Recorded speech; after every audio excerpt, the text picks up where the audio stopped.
Kita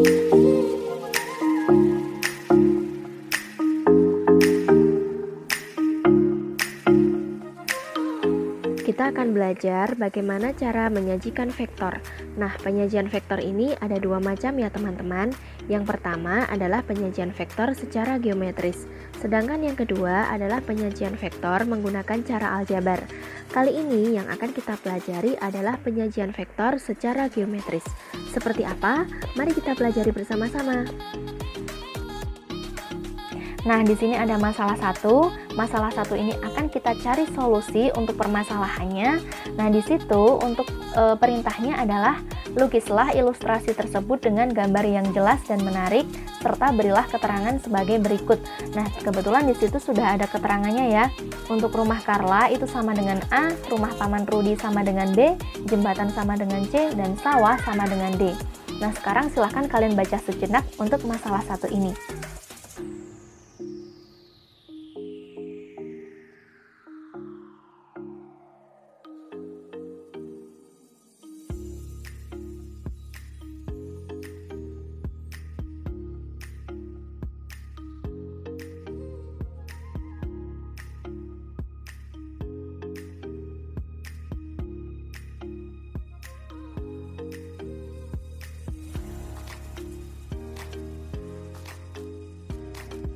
Setelah kalian membaca dan memahami permasalahannya, nah sekarang kita akan mengambil informasi penting yang ada di masalah satu tersebut.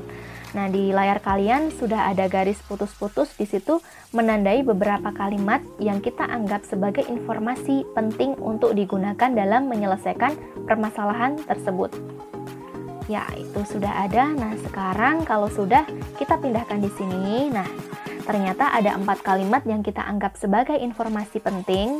Nah, kemudian dari 4 kalimat ini akan kita gunakan untuk melukis ya, seperti yang tadi diperintahkan oleh soalnya. Nah, di sini untuk kalimat yang pertama adalah dari halaman rumahnya, maksudnya adalah rumah Carla. Dia bersepeda ke arah timur sejauh 1 km sampai di depan rumah Paman Rudi. Nah, kebetulan tadi untuk rumah Carla ditandai dengan huruf A, maka dari itu kita gunakan tanda panah seperti ini. Untuk pangkalnya kita tandai sebagai A, kemudian untuk ujungnya kita tandai sebagai B. Kemudian di situ sejauh 1 km.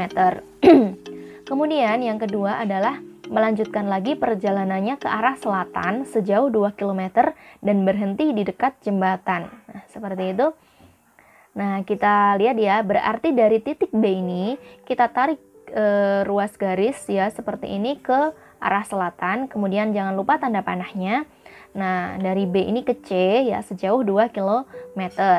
Kemudian setelah itu kalimat yang ketiga adalah dia bersepeda lagi sejauh 1,5 km ke arah barat daya menuju ke sawah milik kakeknya. Dan di sini kita lihat berarti dari C ke D.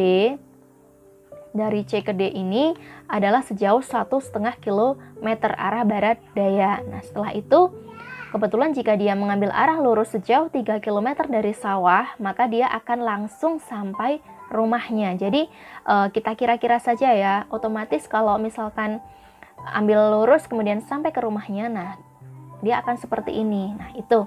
Jadi dari D ke A ini adalah sejauh 3 km. Nah, itulah lukisan berdasarkan dari ilustrasi seperti itu. Nah, setelah itu kita akan pelajari bagaimana menyatakan pergeseran dari A ke B ini dalam bentuk simbol matematis. Nah, berdasarkan gambar ya dari A ke B ini dia melakukan pergeseran ya, atau di dalam fisika ini melakukan perpindahan dari A ke B. Seperti itu. Nah, pergeseran dari A ke B di dalam matematika ya dapat ditulis sebagai, nah seperti itu ya. Jadi ada huruf kapital AB, kemudian di atas huruf kapital tersebut ada tanda panah, ya menyerupai tanda panah yang tadi sudah kita lukis seperti itu. Nah, itu dibaca ruas garis AB ya, ruas garis berarah ya, mohon maaf, ruas garis berarah AB seperti itu. Kemudian lagi di situ pergeseran dari B ke C, ya pergeseran dari B ke C dapat ditulis, nah ruas garis BC. Kemudian lagi pergeseran dari C ke D dapat ditulis ruas garis CD, ya seperti itu. Kemudian yang terakhir adalah pergeseran dari D ke A bisa ditulis ruas garis berarah DA. Itu.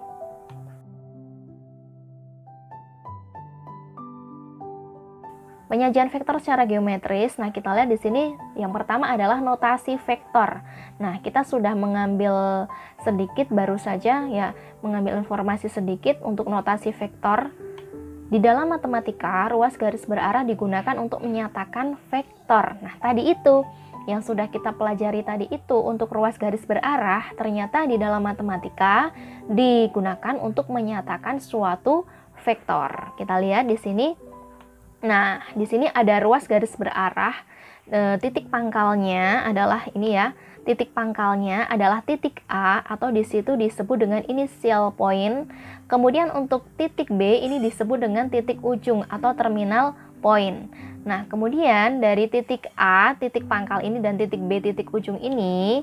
Nah, vektor AB ya, vektor AB ini di dalam matematika dapat ditulis nah seperti itu. Jadi ruas garis berarah tadi itu yang sudah kita pelajari, atau bisa juga ditulis dalam bentuk nah itu tanpa tanda panah itu juga boleh ya. Kemudian ada juga ditulis dalam bentuk seperti ini. Jadi cukup huruf kapital AB saja, tetapi di situ menggunakan huruf kapital yang ditebalkan seperti itu. Ya, jadi ada 3 cara untuk penulisannya. Silahkan kalian pahami ya. Nah, ini ya, sudah ada keterangannya. Kalau misalkan tanpa tanda garis di atas huruf kapitalnya, berarti huruf kapitalnya harus ditulis dalam bentuk huruf tebal. Nah, masih dalam notasi vektor, di dalam matematika pun juga dapat dinyatakan dalam satu huruf saja untuk ruas garis berarah ini atau untuk vektor ini. Nah, di sini sudah ada vektor M, jadi menggunakan huruf kecil di situ. Menggunakan huruf kecil. Nah, vektor M ini bisa ditulis seperti itu ya, menggunakan ruas garis berarah M atau ada tanda panah di atasnya. Tanda panahnya hanya di ujungnya saja ya. Kemudian bisa juga seperti ini ya, atau menggunakan satu huruf kecil saja, tetapi di situ harus kita tebalkan ya. Ini harus tebal hurufnya sama seperti tadi. Nah, jika sudah, nah sekarang kita akan pelajari panjang vektor. Nah, panjang vektor ini di dalam matematika ataupun di dalam fisika juga bisa disebut dengan besar vektor ya, besar vektor atau panjang vektor. Nah, kita lihat di sini, mari kita cermati panjang vektor-vektor tersebut. Nah, maksudnya tersebut adalah yang tadi itu yang sudah kita pelajari tadi itu kan. Beberapa dari A ke B itu jarak, pergeserannya adalah 1 km, dari B ke C itu tadi berapa. Nah, sekarang kita akan ambil yang tadi itu ya, jika pergeseran dari titik A ke titik B sejauh 1 km, maka panjang vektor AB ini adalah bisa ditulis, nah seperti ini. Jadi ini sudah pernah di dalam fisika ya, seperti ini cara menuliskannya adalah satu satuan panjang. Nah, jangan lupa dia menggunakan tanda nilai mutlak, artinya adalah bahwa panjang vektor atau besar vektor ini tidak pernah negatif, dia akan selalu bernilai positif, seperti itu. Nah, ini mengambil ilustrasi dari masalah 1 tadi, ya, panjang dari A ke B atau pergeseran dari A ke B ini adalah sejauh 1 km, bisa kita tuliskan panjang vektor AB, panjang vektor AB, yaitu cara membacanya seperti itu sama dengan satu satuan panjang. Yang kedua pun juga sama ya, jika pergeseran dari titik B ke titik C sejauh 2 km, maka panjang vektor B bisa kita tulis seperti itu, sama dengan 2 satuan panjang. Selanjutnya, jika pergeseran dari titik C ke titik D sejauh 1,5 km, maka panjang vektor CD sama menuliskannya. Nah, seperti itu. Dan juga yang terakhir ya, pergeseran dari titik D ke titik A sejauh 3 km, maka panjang vektor DA, nah 3 satuan panjang. Itulah tentang panjang vektor. Nah, sekarang kita akan masuk ke hubungan antar vektor. Nah, hubungan antar vektor ini bermacam-macam ya. Untuk kali ini yang akan kita pelajari yang pertama adalah, nah ini, vektor-vektor yang sejajar. Nah, yang dimaksud dengan sejajar di sini adalah vektor-vektor yang searah maupun berlawanan arah. Nah, kalian tentunya paham ya tentang gambaran umum tentang garis-garis yang sejajar itu seperti apa. Nah, kita juga sama di sini mempelajari secara geometris ya, atau berdasarkan gambar seperti itu. Nah, di sini sudah ada vektor-vektor ya. Kebetulan di sini penulisan vektornya, perlambangan vektornya menggunakan huruf kecil. Jadi seperti itu cara menuliskannya. Kemudian kita lihat di sini adakah vektor-vektor yang sejajar ya. Nah, tunjukkan vektor-vektor yang saling sejajar. Kita perhatikan baik-baik di sini mana sajakah vektor-vektor yang sejajar. Nah, ada vektor A. Vektor A ini ya, vektor A ini dia sejajar dengan vektor apa saja? Kita lihat ya. Vektor A kira-kira sejajar dengan apa saja? Oke, tentu saja dia sejajar dengan vektor H ya. Dia sejajar dengan vektor H, dia akan sejajar juga dengan vektor C. Jadi di sini ternyata A ini ada temennya, H dan C, seperti itu. Nah, kemudian yang kedua ada vektor B ya. Kita lihat di sini vektor B dia sejajar dengan vektor, apakah dia sejajar dengan vektor H? Iya, tentu saja tidak ya. Kenapa tidak? Bisa kita lihat saja secara sekilas di situ untuk vektor B dan H ini tentu saja tidak sejajar seperti itu ya. Oke, ternyata vektor B ini dia akan sejajar dengan vektor D ya, seperti itu.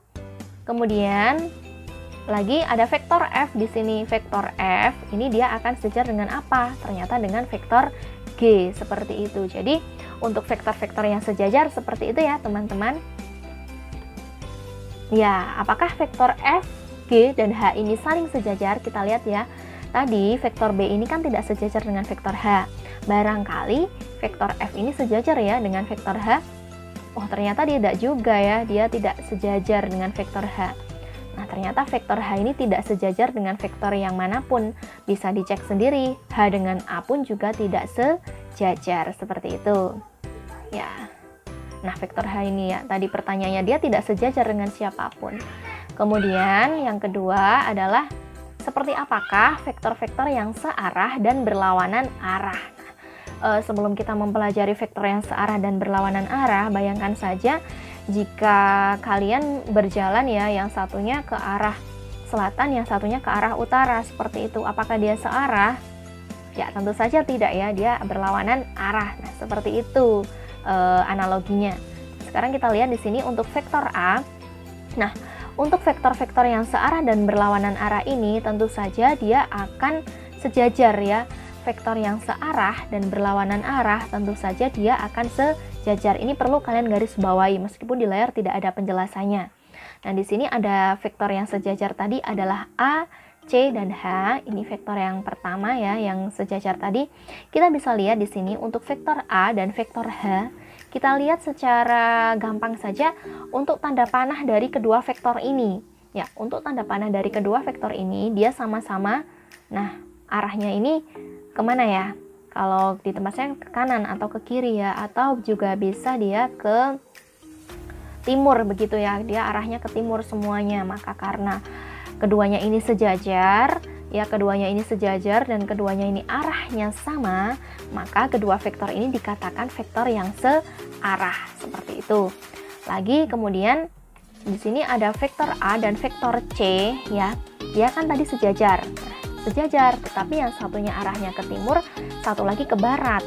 Nah, kalau misalkan arahnya berlawanan seperti itu, tentu saja kedua vektor ini berlawanan arah, seperti itu. Selanjutnya, ya, vektor C dan vektor H. Nah, vektor C dan vektor H ini arahnya ke timur, vektor C ini arahnya ke barat. Nah, bagaimana? Apakah mereka searah?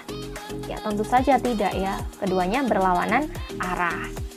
Selanjutnya, nah di sini ada vektor B dan vektor D. Ya, vektor B dan vektor D arahnya sama-sama ke sana ya. Kalian bisa definisikan sendiri arahnya ini sama atau tidak. Ya, ternyata keduanya arahnya sama. Maka dari itu bisa kita katakan vektor B dan vektor D ini searah. Tinggal kita melihat tanda panahnya saja, seperti itu.